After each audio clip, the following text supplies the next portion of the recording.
Hey guys, my name's Ravi Sharma and I am the founder and buyer's agent here at Search Property. Thank you so much for joining me on our channel, Search Property TV, once again. And in today's episode, I really want to illustrate the advantage of using a buyer's agent and is it really worth using one? So obviously with the buyer's agent, we have a fee and most will charge anywhere from $15,000 to $25,000 per property. We have 3 different plans and that's something we discuss with people that have a strategy session with us so we can tailor something for your needs specifically. But we're going to use $15K as a guide. Our biggest package is $15,000, so we do work from below that as well. Now I want to illustrate 2 examples, 2 real life examples, and hopefully you can see the value of using a buyer's agent long term, especially within the property game. So 2 examples, we're going to kick straight in. So we've got person A, and they basically purchased a property 4 years ago. So in both examples, it's 4 years. So 4 years, right?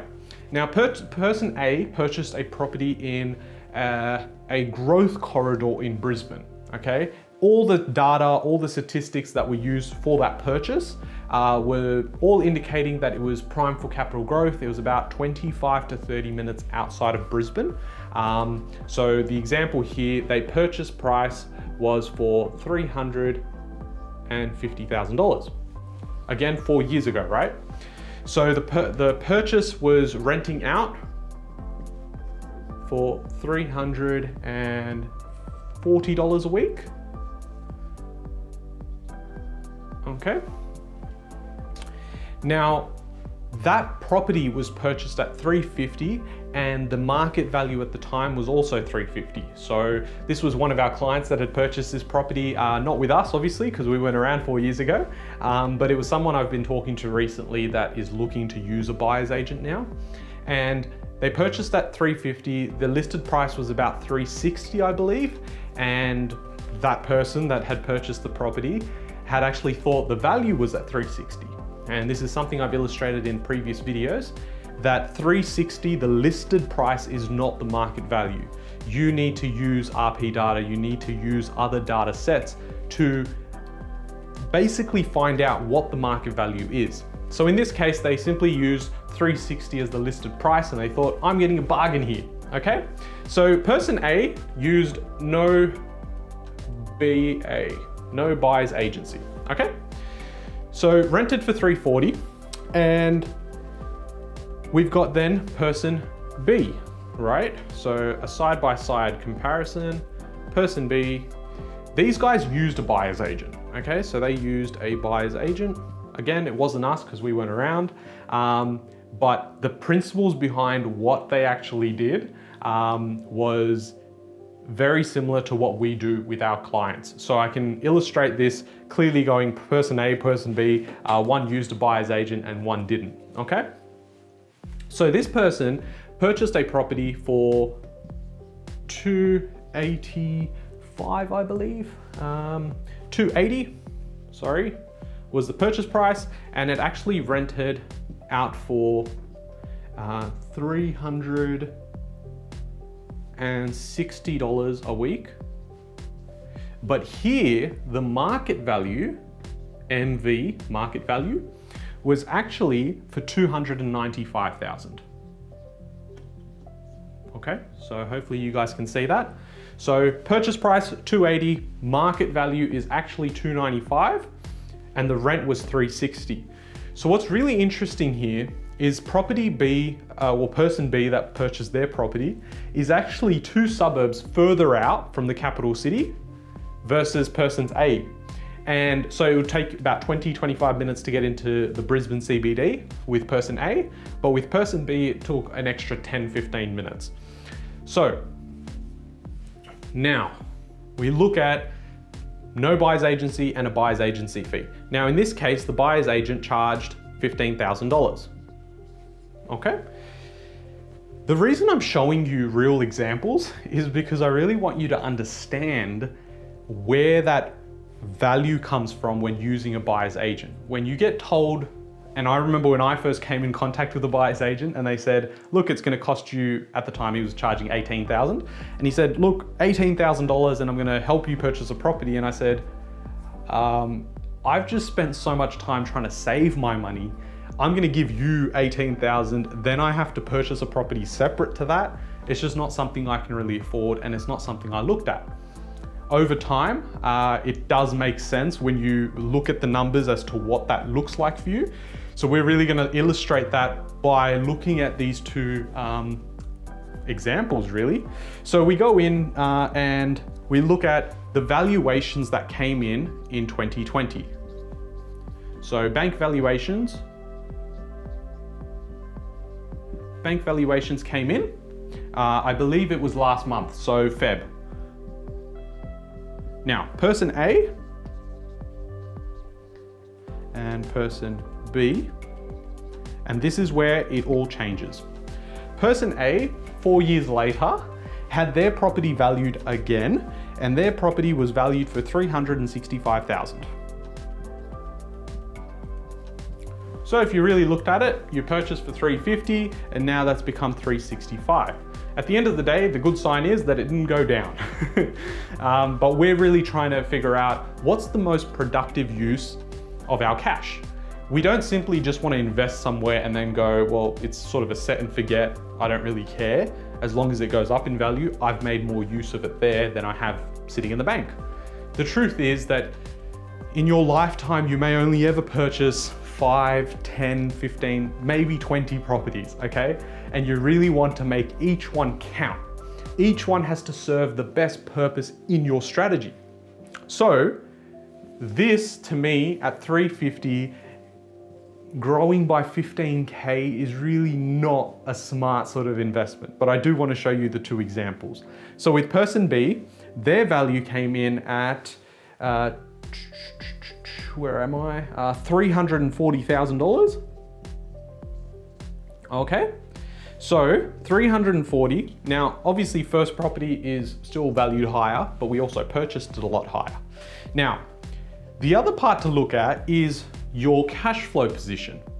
Now, in this case, we were positive of $3,640 per year. So again, this on paper looks like a fairly good investment. You've purchased a property that's $350,000. It's positively geared by $3,640, and it's gone up in value. So you're probably thinking, well, if I could do that myself, it's a pretty good investment. Truth is, 99% of people would say that's a good investment. Unfortunately, I don't think so, and that's because I know what I know. And in this case, you've got person B who's located a property that's even further away from a capital city, which traditionally has been told to you that no, it's not going to grow as quickly. Now, $280 was the price. He's obviously paid $15K in the buyer's agency fee, but we purchased it under value. So $295 is the real value, and it's rented for $360, so even more. In this case, we're actually positive, so that's cash flow. And the cash flow here ended up being $6,656 per year. So, what does all this mean? Well, what we want to bring out in this is that 4 years have passed, okay? So, when we are looking at purchasing properties and looking at how they best serve us in terms of a strategy towards financial freedom, we really want to understand the growth per year. Now, as I've said in a previous video, 4% is usually the conservative number I like to use for any of the purchases I've made previously and anything that I recommend to clients. 4%, bare minimum, that's my conservative number. That makes me happy when I hit 4%, and if I hit above that, that's all bonus run, right? In this case, that means $15,000 it's risen by, so 15K over 4 years. Okay, so 4 years it took to grow $15,000. Now, what we want to find out is that divided by that number will give us the change per year. So the growth per year, and this ends up being a growth of, a growth of 1.2%, I believe. It's 1.2 or 1.3% per year. That's what your growth looks like. So when I'm looking at buying properties and looking at a 4% conservative number, that looks like shit to me. Yes, you've got positive cash flow, great. Yes, apparently you're located close to a capital city, that's usually good. But if you're giving me 1.2%, I'm better off putting that money in the bank account and making 1.5%. The truth is, this is actually super bad. There's no way to put it. It's a poor investment, because if you've got inflation growing at 2% and your property is growing at 1.2%, you're actually losing value. And this is what I try and explain in my live sessions. So if you haven't, checked out my market update videos, we're gonna have a period of inflation and then hyperinflation. What it means is that properties or cash that you have sitting there, unless it's gonna grow in line with inflation, the cost of goods around you will cost a lot more, which means the value of the cash you hold is a lot less. So that's a bad thing. Now, person B, we're looking at how much growth happened here. Now in the growth here, we had $60,000 of growth, right? Because it's now valued at $340. It was purchased at $280, okay? So we've had 60K of growth.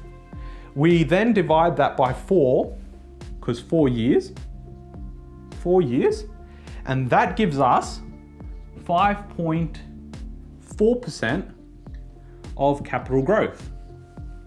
Now, that's above the magic number of 4%, which is what I really like to be at. And when we bring it all together, right? When we really want to take some meaning out of this and we go, give me the simplified answer, Ravi. I really want to get that 1 or 2 minutes of real value here. This is it, okay? A buyer's agent is totally worth the price you've paid for them, because what you think is an upfront cost can actually turn out and convert into long-term economic growth and capital growth around your property, right? And in the end, you're actually paying for a professional service that's gonna promise you a lot more than the initial buyer's agency fee was. So we've got 5.4%, and that's gonna grow, relatively every year versus your 1.2%. And when we look at dollar figures, right, we're looking at the benefit after 4 years. So we're gonna look at capital growth that's occurred. So in this case, we've had 15K and person B had 60K. That's growing at 1.2 and 5.4 respectively. Then we're also gonna look at the cash flow perspective, because that's positive cash flow, works for them, and the positive cash flow here. So if there is not much that you've followed on from this video, it's this part that you need to really pay attention, okay? So I'm gonna just make some room real quick, because we're on a roll, guys. So, the 4-year benefits, 4-year benefits. Person A, no buyer's agent, their 4-year benefit was $29,000. Now this is your yearly growth. So they had 15K of yearly growth. They didn't buy under market value, so that's 0. And then they had the positive cash flow of about $3,500. That gives you 29K if you were to call it a return on your cash investment after 4 years. Person B, who did use a BA and paid $15,000, right? They've taken an upfront cost here. They've gone, I'm gonna wait an extra few months to really get my savings up to speed to get the extra $15,000 and use a buyer's agent. And their value and benefit after 4 years was they bought under market value by $15,000. They had the yearly cash flow positive of about $6,500. And then on top of that, they were growing at 5.4%. So the total value here was $102,000. So now you're sitting there and going, well, this seems like a no-brainer. You've got someone helping you purchase a high grade investment property, and just because you didn't want to pay the upfront fee of a buyer's agent to help you find something you could probably find yourself, in your mind, this is too much, right? So instead you go with option A. Now, the truth is, you can look online for free resources and there is a lot out there. But the truth is, there is still a lot of gaps in that information and knowledge that's available out there. And unless you have both online and offline subscriptions, as well as contact with real estate agents and know what's happening on the ground, there's just information you're not going to get, right? So as much as you can access a lot of that information online, you still will have gaps there. And if you've never been through this period, like a process of buying property before, it's a very difficult one. So what I say is real estate is really easy to get wrong, but really hard to get right. And that's why there's buyer's agents all around the world that actually offer this professional service. And it's because we can provide that support. But it's on top of that, we can provide you unrestricted access of data reports. We have an analyst team that looks at this stuff day in, day out. They have myself looking at properties because I'm always wanting to purchase as well. So I'm looking at specific areas, I'm looking at what's happening, I'm talking to real estate agents about what's happening on the floor. Yet, if you were to do this process yourself, where do you start? Where do you start looking in terms of location? Can you afford it? And is it going to produce subpar results of person A? Or do you trust a professional who's gone through it that can mentor you in this process and actually deliver you results that actually make sense? Guys, I didn't get to $4.5 million worth of property in 5 years' time by 27 by sheer luck. There is a system, there is a blueprint, there is so many things to consider. And when I have people sort of come up to me and say, well, you know what, I don't need to pay you. I say, okay, cool. Like, I just want to show you exactly what that looks like. If there are thoughts about paying too much, you're buying an asset that is worth $200,000, $300,000, $400,000, but you don't want to pay a professional service fee that could potentially make you tens and thousands of dollars, right? So this is where I need you guys to really shift your mindset, become open with it, because similar to the way you could walk into a gym, you could use the gym equipment yourself, right?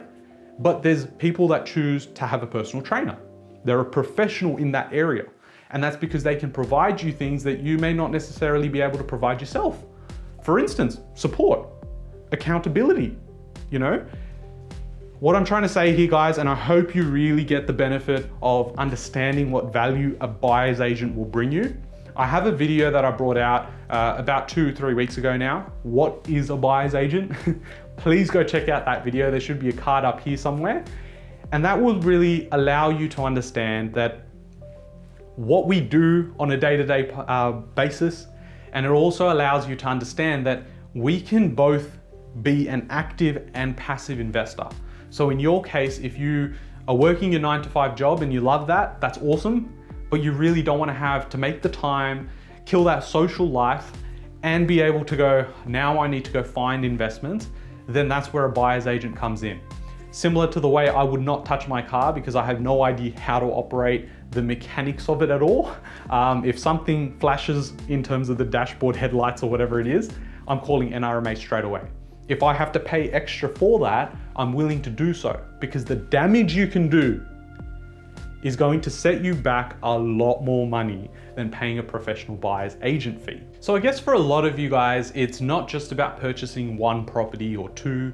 It's probably about building a property portfolio that's scalable in size, that allows you to have more choice. So, you know, whether that's to leave your desk job or whether that's to, you know, have some extra income while still being able to work and secure your financial future, you're gonna have to look at least, you know, 6 to 8 properties. So then you're going, well, this is all good. This is on one property, right? But Ravi, you're telling me that if I was to purchase 8 properties with you, And if you were to charge $15,000, which by the way, we don't charge, we're more at that $10,000 to $12,000 range. You're saying that if you charged $15,000 and I bought 8 properties, right? 8 properties, that would equal $120,000 that I'm gonna have to pay your agency, right? So that's gonna be a cost for me if, say, in the next 15 years, I'm gonna be purchasing property solely with you, we're gonna have to pay your agency $120,000. And I say yes. And I say it so confidently because I know what the benefit looks like. And all we have to do is look at the examples we had illustrated before with person A and person B. Now, let's say for instance, now a lot of these numbers change. You know, if we were to look at just my portfolio itself, that second purchase itself was also pretty like shit compared to the properties I've been able to buy and secure for myself. So we're just gonna use the same numbers because I'm confident that is gonna be your benchmark to work with. That I'm confident with, person B, I'm saying, is I'm confident with those numbers being the bare minimum of what we can get you. Person A, on surface, looks like an amazing deal. You got all the right factors ticked. So when you're looking at property yourself and you go come across that person A property, you're going, this is amazing. I'm close to capital city, all the amenities, you know, it's close to transport, it's got schools around it, looks great. It's positively geared as well. Truth is, there's so much undercover that you have not discovered yet. And you can get overwhelmed by the sheer amount of information you actually need to get this to be a high performance property in your property portfolio, right? So you're going, Ravi, you're asking me to pay you $120,000 and we're gonna see the benefit of what that looks like with 8 properties. So person A had no buyer's agency. So they saved this money and they thought, great, I saved the money, I don't have to pay Ravi and his agency, this is great. Their benefit of 4 years, if they had 8 properties from day one, would be $232,000. Now, that's a pretty good deal, right? However, you don't know what you don't know. It's fairly likely that before I started this brand and this YouTube channel, you may not even know what a buyer's agent was. So paying $15,000 to someone that you didn't know job existed is gonna be far-fetched. And this is why I'm making these videos, give you credibility in terms of your thinking and confidence as to why you should be going with a buyer's agent and a professional in this space. Yes, I saved $120,000. And in that 4 years, my benefit was $232,000. Person B paid the $120,000 and their benefit was $816,000 after 4 years. Guys, this is the bare minimum I'm looking at. As a reference guide, right, we're looking at person B. This is after 4 years. Now, I've been investing for 5 years and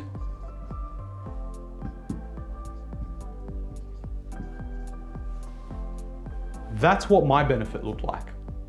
That's net equity. So that's not even looking at things like, what does my cash flow look like? That's just pure equity, right?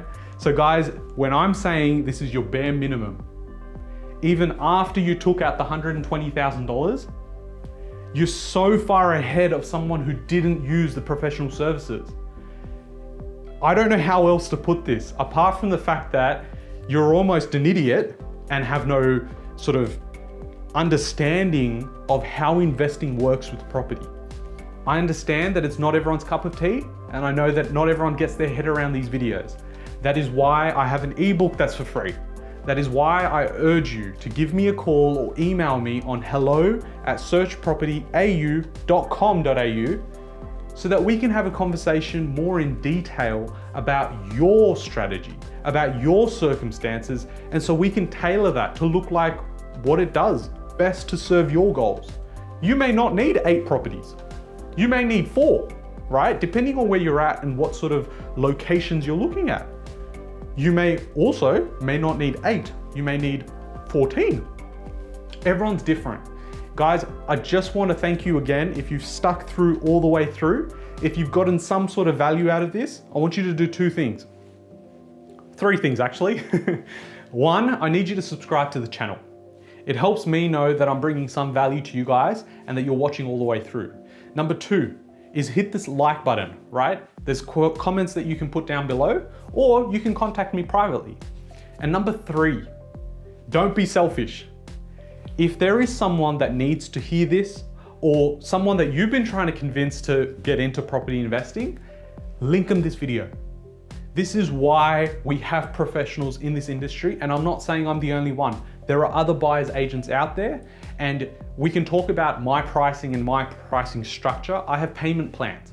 I understand there are you guys that are young that want to get straight into the market. That's what I want. I want you guys to get in there to get the maximum benefit. Instead of just asking for the upfront fees, there are payment plans that allow you to pay over 6 months or pay over 12 months.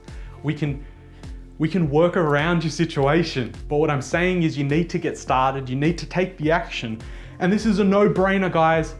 I don't know how else to put it. If you aren't making the active attempts to go and get your own, and if your money is sitting in your bank account collecting dust and it's worth nothing, then you're gonna look back at this moment, you're gonna look back similar to how you looked back 4 years ago, 3 years ago, and wish you had started and bought more. That is the only thing you would have regretted not getting in earlier. Guys, thank you so much. Search Property TV. I'm your host, Ravi Sharma. Thanks, guys.